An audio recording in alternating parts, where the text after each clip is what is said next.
Now at 10, results are in. 4 state voters make their voices heard on a number of issues, and tonight we'll tell you where they stand. Plus, the Missouri Department of Education makes changes to address a substitute teacher shortage. And the Oklahoma State Health Department is launching a new way to track COVID-19 in the state. I'm Bronte Sorotsky with why health experts say this could help Oklahomans slow the spread of the virus in their own communities. The 4 states' most watched news starts now. On local ballots today, questions that impact your taxes, your city government, and your school board, and we have the numbers. This is KOAM News at 10. We start our election coverage with the Joplin use tax proposal. Voters were asked whether their online purchases should be subject to the same tax as purchases from local retailers. Voters support that idea. The vote was 1705 yes, 1609 no. Voters in Lamar had a similar decision to make. The use tax proposal there passed with nearly 64% supporting the idea. Parsons, Kansas is one of a handful of communities considering sales tax hikes. The half-cent proposal there would fund economic development, streets and parks improvements. Voters overwhelmingly approved that idea. Frontenac had a quarter-cent sales tax proposal on the ballot for city streets, alleys, sidewalks, and storm damage. The numbers you see are correct. Voters overwhelmingly agreed. The town of Cherokee, Kansas considered a 1.5% sales tax for general government purposes. Voters said yes to that. And in Oronogo, Missouri, voters support the proposal for the city to sell its natural gas utility to Spire Missouri Incorporated. In many communities around the area, voters also decided city government and school board races. You can find those results on our website, KOAMnewsnow.com. You can also find the results through the KOAM News app. Just pull out your phone right now, use your camera to scan the QR code there on your screen. Now tonight's KOAM News Now Instapoll question: on a scale of 1 to 10, how much attention do you give to the actions of your local school board members? You can participate in the poll at KOAMnewsnow.com/vote or through the KOAM News Now mobile app. Those results are updated live, and we're going to check in on the final numbers on that here in just a bit. In Virginia and New Jersey tonight, voters are awaiting results in 2 key governor races that could be a bellwether for the midterm elections and beyond. Natalie Brand has more. With polls closed in Virginia, CBS News is characterizing the state's tightly watched governor's race between Democrat Terry McAuliffe and Republican businessman Glenn Youngkin as leaning Republican. CBS News exit polls revealed Virginia voters said the economy and jobs was the most important issue, followed by education, taxes, and the pandemic. I just think there's a lot at stake in this election. McAuliffe, who previously served a term as Virginia's governor, has tried to tie Youngkin to former President Donald Trump, who lost Virginia in 2020 by 10 points. Glenn Youngkin has been endorsed by Donald Trump 10 times.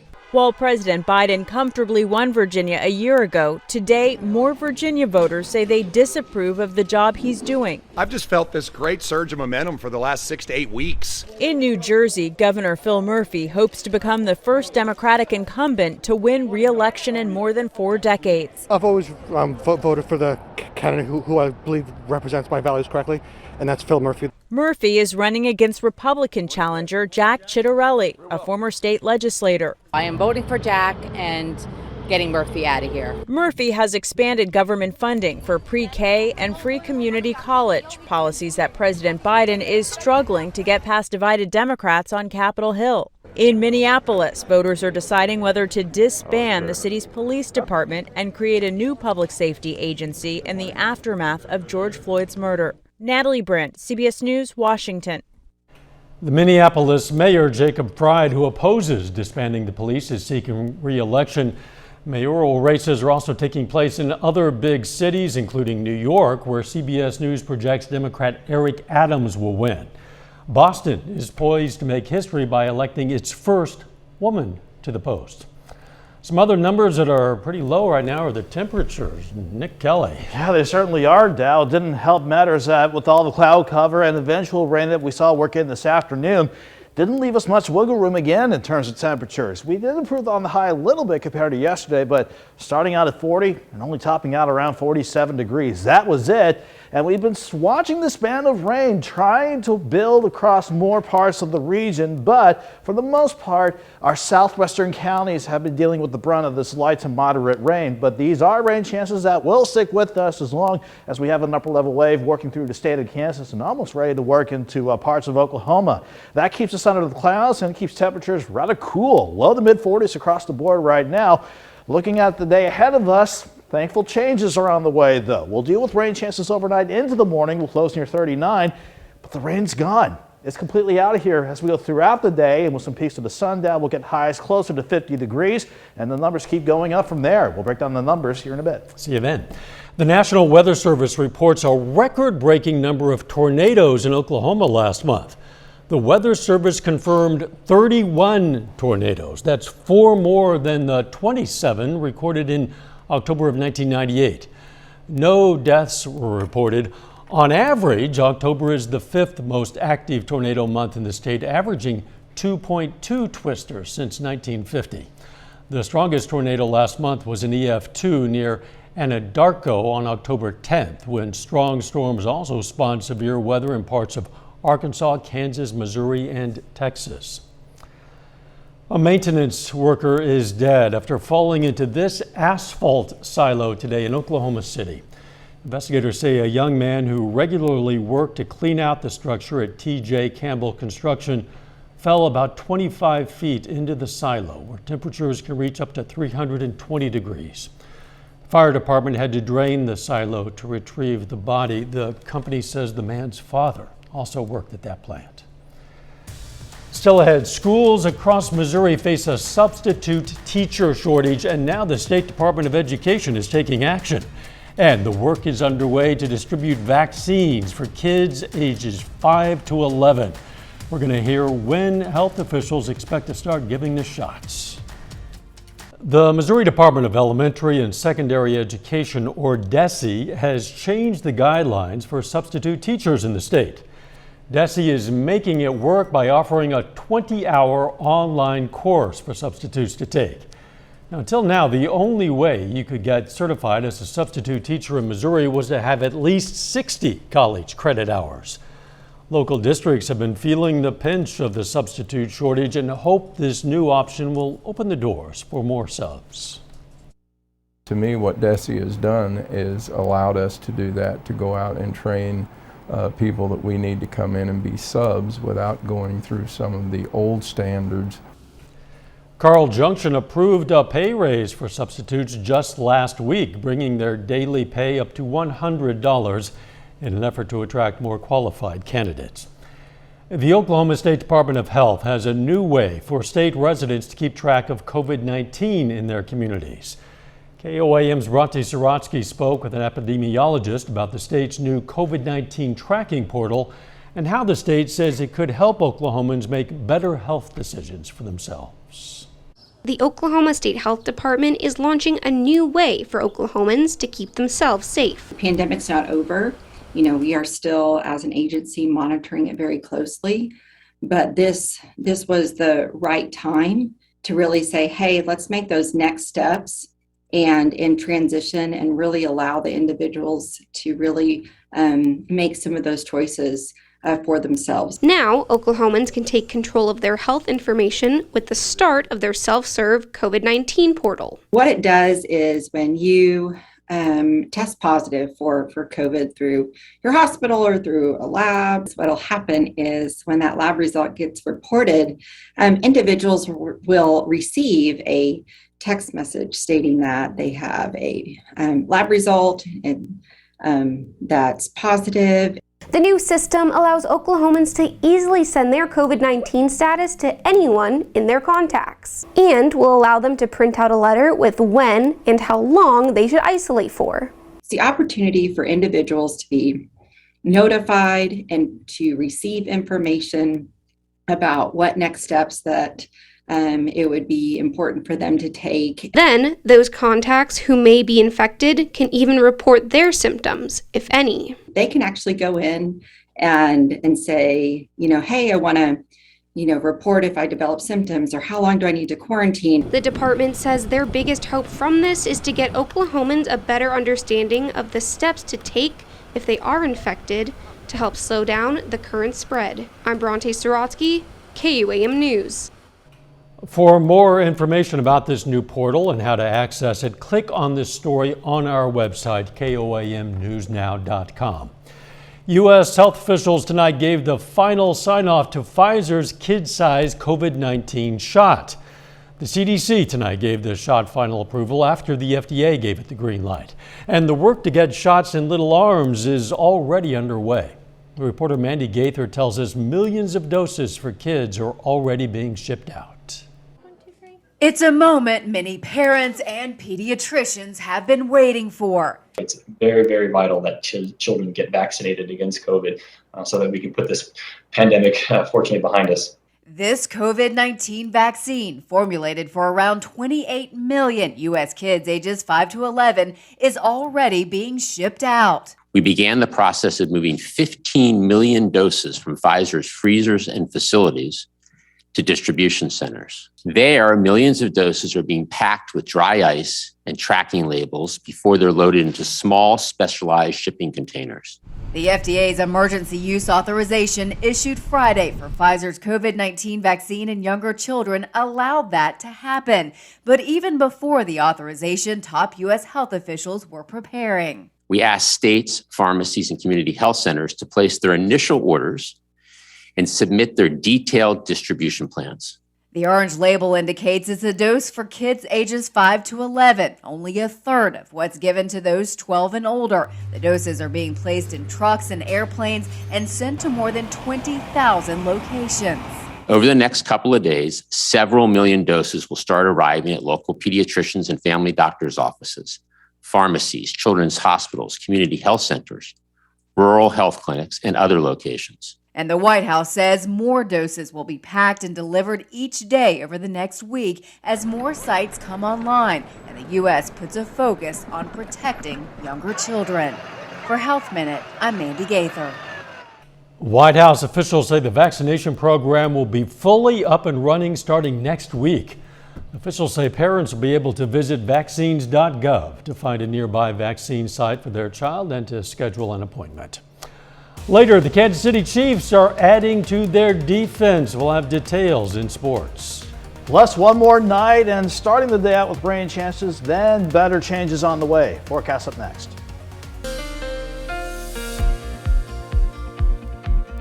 Not much change in our weather setup since the other day. We had quite a bit of clouds, rain chances passing through. Pretty much the same story for today. We have plenty of cloud cover out there, including our live shot of indigo sky just outside of Seneca, Missouri.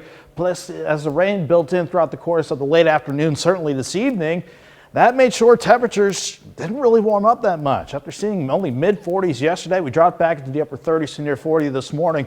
Then bouncing back up to 47. Again, not much of a warm up, but at least we did a little bit better this afternoon compared to the other day. Still, we're trying our best to clear out the cloud cover as fast as we can, but just when we thought we were done with the rain chances, here comes another batch as it worked on through, thanks to an upper level wave passing upstairs around parts of Kansas and Oklahoma. We haven't seen much in the way of our rain chances, though, in terms of heavy rainfall. Still some accumulations averaging out to about 1/4 of an inch, and a little bit more expected as we continue with this batch of light rain, mainly affecting parts of southeast Kansas, let's say from Chanute, Girard, south and west, much of northeast Oklahoma, and it's trying to build into parts of southern Missouri as well. But again, it's all light, nothing too crazy expected. Unfortunately, this will not be around very long as we go into tomorrow. 7th range line, we're mostly cloudy in Joplin, 44. Thankfully, a calm breeze, while the humidity sits at 85%.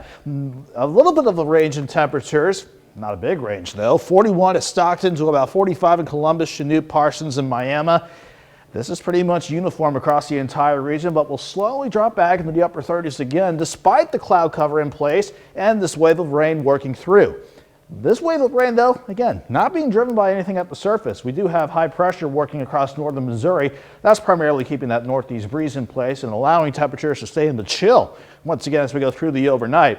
Here's the wave I'm talking about. Upstairs, this wave was over California and Nevada the other day. Now it's passing through Kansas and Oklahoma. That's what's bringing in the rain. And thankfully, this will not be sticking around very long as we go throughout the course of the night. You can see how temperatures will eventually drop back into the upper 30s as we go through the overnight. And again, the chances of rain skirting across our southern and western counties overnight into tomorrow morning. But look at this. Going into the afternoon, the rain, it's gone. And we're going to finally see some more peaks of the sun to help temperatures out. 39 in the morning for another cool start, 45 in the morning. Highs topping out around 49. Still below normal, but again, we'll do a lot better with temperatures once we get the sun back in action tomorrow. As far as additional rain, not looking at too much. Maybe averaging out to another 1/4 of an inch on the average. That's about it. And we'll certainly take that, considering we're not adding to quite a deluge of rain. But the cloud cover is going to try and linger as we go into Thursday morning. That's going to try and help temperatures out by dropping back into the mid-30s. But look at Thursday afternoon. We'll finally be back in the lower 50s with partly sunny skies returning. But before we head back into the 60s for the coming weekend, we got to watch Friday morning as well. Both Thursday and Friday morning, that could be some frosty starts to deal with as we finally start to clear out and warm back up. A 63 by Saturday, thankfully, back near 70 Sunday and early next week. So our patience will be rewarded now. We just got to get past another cool day with some rain chances tomorrow. And you know, the days seem warmer when you see the sun, whether technically the thermometer agrees or not. But yeah, very true. We'll get some of that in the days ahead. Thanks. Coming up in sports, the Joplin boys soccer team aims to move on to the district championship game. And the Kansas City Chiefs bring in a new defensive player at the trade deadline.